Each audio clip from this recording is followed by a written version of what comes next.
क्या महाराष्ट्र में हरियाणा जैसा सरप्राइजिंग रिजल्ट आएगा या फिर इंडिया गठबंधन उलटफेर कर पाएगा?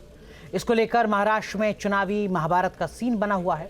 सीट शेयरिंग और मुद्दों की बिसात पर घमासान। ऐसे में राष्ट्रीय स्वयंसेवक संघ क्या क्या कर रहा है? संघ के गढ़ महाराष्ट्र में होमवर्क देखेंगे तो आप भी हैरान रह जाएंगे।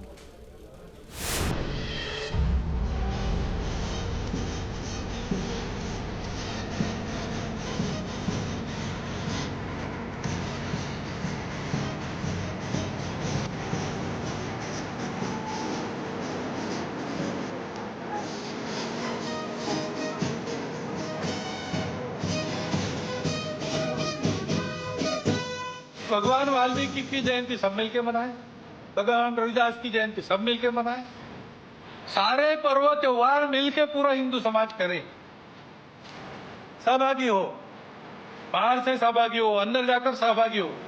ये नागपुर में संघ प्रमुख मोहन भागवत ने ये बयान विजयादशमी उत्सव में दिया। मंदिर है, पानी है, स्मशान है, वो सबके लिए खुले चाहिए ऐसा वातावरण। और नागपुर वाले उसी महाराष्ट्र की चुनावी धरा पर संघ का फॉर्मूला इसी लाइन पर चल भी रहा है। इसी के तहत संघ की स्पेशल टीमों ने ग्राउंड पर उतरकर काम करना शुरू कर दिया है। संघ के इस अभियान का संदेश है मिशन महाराष्ट्र, संघ का अभियान धरती पुत्र। हरियाणा में हैट्रिक के बाद अब महाराष्ट्र में एनडीए को सत्ता में लाने के लिए संघ ने ताना बाना बुनना शुरू कर दिया है।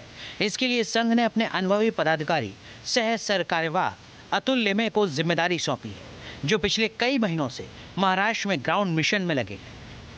महाराष्ट्र में 2014 में जो विनिंग मोमेंटम बना था, उसमें लोकसभा चुनाव 2024 में बीजेपी को काफी धक्का लगा। ऐसे में 288 विधानसभा सीटों वाले सूबे में अब आरएसएस अलग अलग टोलियां बनाकर न सिर्फ बीजेपी के लिए बल्कि महायुति के दलों के लिए भी जनता की नब्ज टटोल रहा है।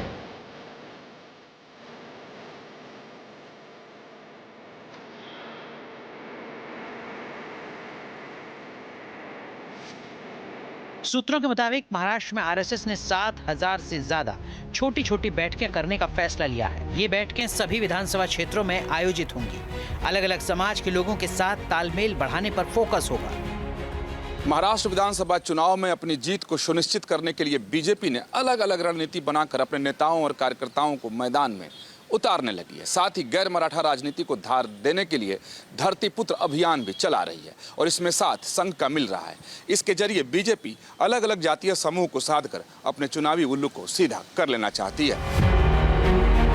महाराष्ट्र में करीब 40% ओबीसी वोटर और 12% दलित हैं। बीजेपी का पूरा फोकस महाराष्ट्र में ओबीसी वोटों पर रहा है और उनके सहारे लंबे वक्त तक राजनीति करती भी रही है। लेकिन अब जब महाराष्ट्र में जातिगत राजनीति की तगड़ी बिसात है, तब संघ की टीमें ओबीसी, एससी के साथ एसटी समाज के बीच माइक्रो मैनेजमेंट के तहत काम कर रही है। जानकारी के मुताबिक आरएसएस ओबीसी के 353 उपजातियों, एससी की 59 उपजातियों, एसटी की 25 उपजातियों और 29 घुमंतू जातियों के बीच अलग अलग कार्यक्रम चला रही है।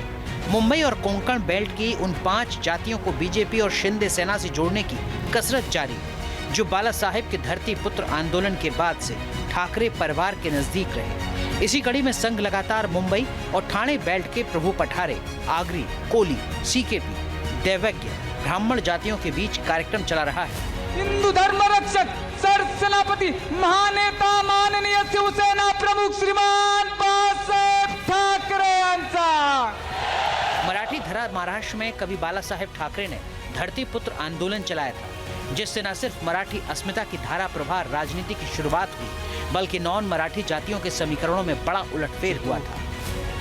देखिए, एक चीज़ आपको समझना होगा कि जो संघ है वो समाज के उन तमाम तबकों के सरोकार के लिए समर्पित भाव से सक्रिय रहता है और समाज का वो हिस्सा जो हिस्सा की किन्हीं कारणों से, चाहे उसकी सामाजिक परिस्थितियां रही हों, चाहे वहाँ के और तमाम सियासी परिस्थितियां रही हों, उससे वजह से वो पिछड़ गया है, उसको जोड़ने के लिए, उनको जो है वो उनके सामाजिक सरोकार के को सशक्त करने के लिए सक्रिय रहता है और उसी के तहत जो है वो धरती पुत्र का जो कार्यक्रम है, मुझे लगता है उसी के तहत। इससे पहले हरियाणा में बीजेपी ने ऐतिहासिक हैट्रिक लगाई।